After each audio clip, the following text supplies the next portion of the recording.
तो hello guys, स्वागत करते हैं रउआ लोगन के फिर से एक नया ब्लॉग में। तो हम चलतनी आज भाड़ा में चरंगा है। तो ई हम आ गइल बानी कौन छपरा, ई देखी लोगन। तो हम आ गइल बानी सिरसिया, ई देखी लोगन सिरसिया गांव है।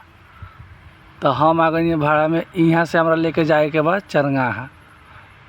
तो ई सामान लोड हो गइल। हम यहाँ से निकल गई हटे। यहाँ से निकलला के बाद में हम पहुँचा के भाई लोग के यहाँ से निकलनी है। यहाँ से आगे निकलनी है।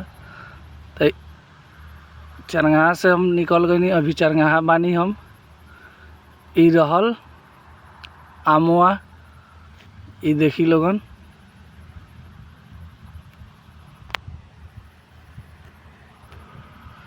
तो ई हम आ गए बनी जोलगावा, ई देखी लोगन। हम जोलगावा आ गई बनी हाईवे पर। तो हम यहाँ से निकलनी है। तो यहाँ से हम निकलनी है। तो हम आ गई बनी, ई देखी हम आ गई चिउटाहा चौक है। ई देखी लोगन, ये चिउटाहा चौक बा। और सवारी हाथ दिलक हटे, हम रोक के सवारी बैठा के चल देनी है। यहाँ से निकलनी है। हम आ गई नवगोल चौक पर। ई देखी लोगन, नवगोल चौक के कितना बढ़िया खूबसूरत नज़ारा बा। ई देखी लोगन, हम नवगोल चौक पर आ गई बानी। यहाँ से हम आगे निकलनी है।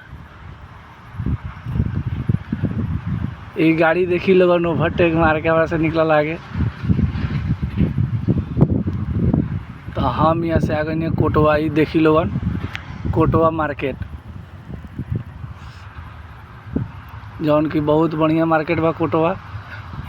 बीच मार्केट बा कोटवा। ये देखी लोगन,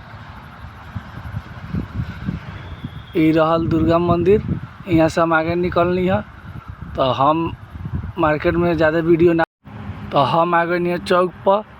रउआ लोगन के कैसन ब्लॉग लागल, तब तक ले प्यारा कमेंट करके बताई लोगन।